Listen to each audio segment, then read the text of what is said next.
BC మంత్రి అయిన కొండ సురేఖ గారి కుమార్తె చేసిన వ్యాఖ్యలకు కొండ సురేఖపై చర్యలు తీసుకోవాలంటూ ప్రెస్ మీట్ పెట్టి ముఖ్యమంత్రికి ఫిర్యాదు చేయడం సబబు కాదని టీఆర్పీ నాయకులు ఖండిస్తున్నారు. ఎందుకంటే బీసీ నాయకులకు ఒక న్యాయం, రెడ్డి నాయకులకు ఒక న్యాయము అని వారు పేర్కొనడం జరిగింది. అంటే గతంలో కోమటిరెడ్డి వెంకటరెడ్డి వాళ్ళ బ్రదర్స్ ఎన్నో ప్రభుత్వానికి వ్యతిరేకంగా మాట్లాడారు. మరి వీళ్ళు రెడ్డిలు మాట్లాడంగా లేనిది వీరు మాట్లాడితేనే షోకాజ్ నోటీసులు, సస్పెండ్లు అవన్నీ వస్తాయా? మరి బీసీలు ఎదుగుతూ ఉంటే వాళ్ళు రెడ్డిలు ఓరవలేకపోతున్నారు అనే కోణంలో వారు మాట్లాడారు. ఆ వీడియో నేను పెడతాను, ఇప్పుడు మీరు చూడండి. నా పేరు ఖండేరావు. జై బీసీ, జై మల్లన్న. ఈరోజు మేము ఎందుకు మాట్లాడాల్సి వస్తుందంటే, ఈ 2-3 రోజుల నుంచి మొత్తం రాష్ట్రంలో ఒక పద్మశాలి బిడ్డ మంత్రివర్యులైనటువంటి కొండ సురేఖ గారి పైన ట్రోల్ చేయబడుతుంది. మరి గతంలో కూడా రాజగోపాల్ రెడ్డి కూడా 50 లక్షలు ఇచ్చి మేము టికెట్ తెచ్చుకున్నామనేసి సీఎం రేవంత్ రెడ్డి గారి మీద వ్యాఖ్యలు చేయడం జరిగింది. మరి ఆ వ్యాఖ్యలను ఎందుకు మీరు బర్తరఫ్ చేయలేదు, ప్లస్ షోకాజ్ నోటీస్ ఎందుకు ఇవ్వలేదు? మరి ఈరోజు బీసీ బిడ్డ ఈరోజు ఒక అవకాశం వచ్చి మంత్రి అయితే మంత్రి గారు కూడా అనలేదు వ్యాఖ్యలు, వాళ్ళ కూతురు సుష్మిత గారు అన్నటువంటి వ్యాఖ్యలు మరి ఈరోజు పదే ఇచ్చేసి మరి బర్తరఫ్ చేస్తాం అంటే మా ఓట్లతోని మీరు గెలిచి ఈరోజు రాష్ట్ర ప్రభుత్వాన్ని ఏర్పాటు చేసి ఈరోజు మీరు రెడ్డి కాంగ్రెస్ ప్రభుత్వాన్ని ఏర్పాటు చేసుకొని ఈరోజు మీరు ఇచ్చేస్తామంటే కుదరదు. మీ ప్రభుత్వాన్ని కూడా ఈరోజు బీసీ బిడ్డలు, బీసీ ఓటర్స్ చైతన్యమైర్రు. త్వరలోనే మీ ప్రభుత్వాన్ని, రెడ్డి రాజ్యాన్ని, రెడ్డి కాంగ్రెస్ ను బొందబట్టే రోజులు దగ్గరలో ఉన్నాయని తెలియజేసుకుంటూ, మరి ఈ ఒకవేళ కొండ సురేఖ గారికి బర్తరఫ్ చేసుకుంటే రాష్ట్రం అగ్నిగుండం అయితే అనే సత్యాన్ని తెలియజేసుకుంటూ ఖబర్దార్ రాష్ట్ర ప్రభుత్వం, ఖబర్దార్ రేవంత్ రెడ్డి గారు అని తెలియజేసుకుంటూ ముగిస్తున్నాను. ఏబీసీ జై మల్లన్న. ఏదైతే మల్లన్న గారి యొక్క ఆదేశాలు అనుసారంగా ఏదైతే మంత్రి వర్యులైనటువంటి కొండ సురేఖ పైన గతంలో రాష్ట్రంలో ఎలాంటి పరిస్థితి, ఎలాంటి అసలు ఇది లేదు, కానీ కేవలము ఒక కొండ సురేఖ పైననే వ్యాఖ్యలు చేయడం. ఎలాంటి మీకు అభివృద్ధి కార్యక్రమాలు లేవా? కేవలం ఇతనిదే ఉందిగా.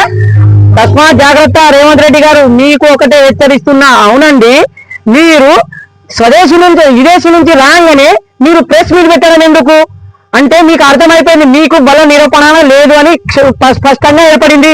కాబట్టి మీరు ఏదైతే వాళ్ళు ఎమ్మెల్యేలను ఆదేశాలు జారీ చేసిరో 43 ఎమ్మెల్యేలు మీ ప్రెస్ మీట్ ఇవ్వండి, ఒక 5 ఎమ్మెల్సీ ప్రెస్ మీట్ ఇవ్వండి. కానీ అక్కడ మాత్రం కేవలం 18 నుంచి 20 ఎమ్మెల్యేలు మాత్రమే ప్రెస్ మీట్ ఇవ్వడం. అంటే అక్కడ మనకు అబ్జర్వ్ అయిపోయింది. ఇప్పుడు నీకు బలం అనేది లేదు. అసెంబ్లీ పెట్టిన తర్వాత నీ యొక్క బలాన్ని నిరూపించు, అప్పుడే నీ యొక్క సీఎం ని మేము ఒప్పుకుంటాం. అంటే ఒక బీసీ బిడ్డ ఎదుగుతే మీకు సహించలేరా? ఒక బీసీ బిడ్డ ఎదుగుతే మీకు సహించలేరా? గతంలో రాజగోపాల్ రెడ్డి ఎన్నో గారు మీ పైన ఆరోపణ చేసి అప్పుడు మీకు షోకాజ్ నోటీస్ అనిపించలేదా? అంటే ఒక రెడ్డి ప్రభుత్వానికి ఒక న్యాయం, ఒక బీసీ బిడ్డ ఎదుగుతుంటే ఒక న్యాయం. తనకు ఏం మాట్లాడండి, తన కూతురు మాట్లాడింది, తన కూతురు మాట్లాడితే తనకు ఎందుకు ఇది చేస్తారు చెప్పండి? రేవంత్ రెడ్డి మిమ్మల్ని ఆల్రెడీ బీసీ రాష్ట్రంలో బీసీ, ఎస్టీ, ఎస్సీ, మైనార్టీ బిడ్డలు అందరూ ఏకమైరు. మీకు అనుకుండొచ్చు మేము ఎలాగో నెక్స్ట్ ఏదో మేము పనికిరాని మేనిఫెస్టో చేస్తాము, మేము ఎట్లయినా అధికారంలో వస్తామని అనుకుంటున్నాము. గతంలో కేసీఆర్ కి పట్టినటువంటి గతే మిమ్మల్ని పొరపడుతుంది. తస్మాత్ జాగ్రత్త రేవంత్ రెడ్డి. మా యొక్క ఎమ్మెల్సీ మల్లన్న గారు, ఒక్కసారి మీరు మాట్లాడండి. ఏదైతే ఉన్నదో మీకు ఒక్కసారి మీకు చేసి చూడండి, ఒకసారి అగ్నిగుండం మారుతుంది. ఖబర్దార్ రేవంత్ రెడ్డి, మీకు చెప్తున్నాం. ఒక బీసీ బిడ్డ అయినటువంటి కొండ సురేఖను మీరు ఇన్ని రోజుల నుంచి రాష్ట్రంలో విద్యాశాఖ మీకుందండి, విద్యాశాఖ, హోమ్ మినిస్టర్ మీకుంది. దానిపైన ఎలాంటి రివ్యూ మీటింగ్ నిర్వహించారు చూడండి. జుక్కల కాన్స్టిట్యూన్సీలో ఒక్క ఎంఈఓ కార్యాలయం సరిగ్గా లేవు. కాంబినేషన్ ఒక్క ఎంఈఓ కార్యాలయం పాపము. అక్కడ ఉన్నటువంటి పని చేస్తున్నటువంటి ఎంఈఓ అక్కడ సిబ్బంది చేతిలో ప్రాణం పెట్టుకొని పని చేస్తున్నారండి. పై నుంచి కూలుతుంది వాటర్. అవి మీకు రావు, అవి మీకు కనబడవు. కేవలం ఒక బీసీ బిడ్డ అయినటువంటి ఒక కొండ సురేఖమైన మీరు అట్లా మాట్లాడడం ఎంతవరకు తెలిసిపోయింది.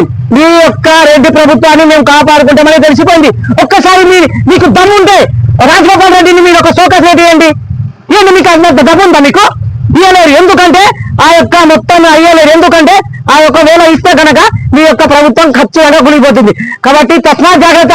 మీరు ఏదైతే అనుకుంటున్నారో ఇమ్మీడియట్లీ ఖచ్చితంగా ఇచ్చినటువంటి షోకాస్ నోటీని ఇమ్మీడియట్లీ మీరు వెనుక తీసుకోండి. అయితేనే మీ యొక్క నిజాయితీని నేర్పించుకున్న బీసీ ప్రభుత్వం మీద ఉన్నటువంటి మీ పైన ఏదైతే ఉందో అది మేము ఒప్పుకుంటున్నాం.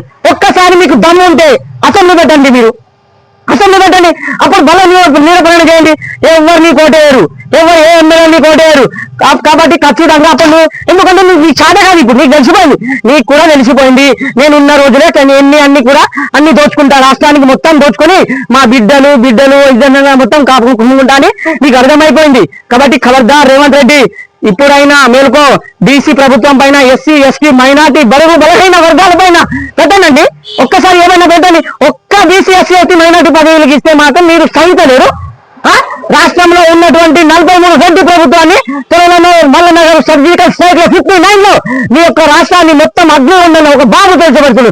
అదే రాజకీయ బాంబు. కాబట్టి మీరు ఎదుర్కోండి. తెలిసిపోయింది మీ యొక్క మొత్తానికి తెలిసిపోయింది. కాబట్టి ఖచ్చితంగా మీరు ఆ ముందు రోజులో మీరు కూడా ఏదైతే కేసీఆర్ కి గతి పట్టిందో అది కూడా మీకు పడుతుంది. జై బీసీ, జై మల్లన్న, జై మల్ల.